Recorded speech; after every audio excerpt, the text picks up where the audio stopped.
युवक काँग्रेसच्या कार्यकर्त्यांनी मोदींच्या फोटोला काळीक फासलं आणि त्या विरोधात आता भाजप रस्त्यावर उतरण्याच्या तयारीमध्ये आहेत। आपल्यासोबत भाजपचे नेते आशिष देशमुख आहे। भाऊ, काय सांगाल एकंदर काल जी घटना घडली नागपुरात? हे बघा, परवाच नागपूर जिल्हा परिषदेचा अर्थसंकल्प सादर झाला आणि त्या पुस्तिकेवर न्यायालयाने दोषी ठरवलेल्या सुनील केदारांचा फोटो त्या निमित्ताने होता। 5 वर्षाची शिक्षा ज्यांना झाली आहे त्यांना उच्च न्यायालयाकडून त्याच्यावर स्टे मिळालेला नाही आहे। अशा दोषी भ्रष्टाचारी नेत्याच्या फोटोची अर्थसंकल्पाची पुस्तिका ही जाळण्याचं काम त्या दिवशी भाजपाच्या सर्व जिल्हा परिषद सदस्यांनी केलं। आपण सर्वांनी पाहिलं।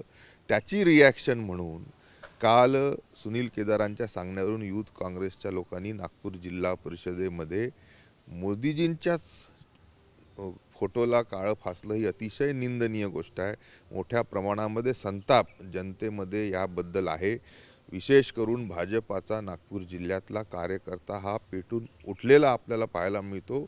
उद्या आम्ही नागपूर जिल्हा परिषदेवर मोठा असा धरणं कार्यक्रम आयोजित केला आहे। एकीकडे हजारो लाखो शेतकऱ्यांचे गोरगरीब जनतेचे पैसे जिल्हा बँकेच्या घोटाळ्यात लुटणारा सुनील केदारांचा फोटो जिल्हा परिषद प्रशासन काढत नाही आणि दुसरीकडे लाखो हजारो करोडो कुटुंबाचं गोरगरीब जनतेला BPLच्या वर आणण्याचं काम, त्यांच्या उत्कर्षासाठी सातत्याने प्रयत्न जर कोणी करत असेल तर या देशाचे सन्माननीय पंतप्रधान मोदीजी करतात।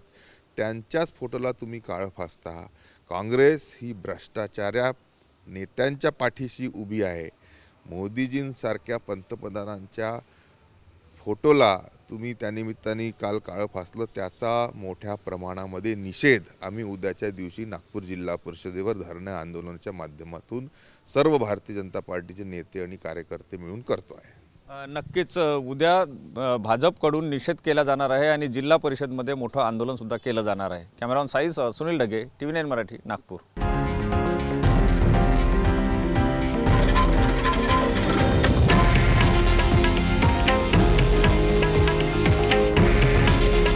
हे आहे देशातील नंबर 1 न्यूज नेटवर्क आणि आपण पाहत आहात TV9 मराठी।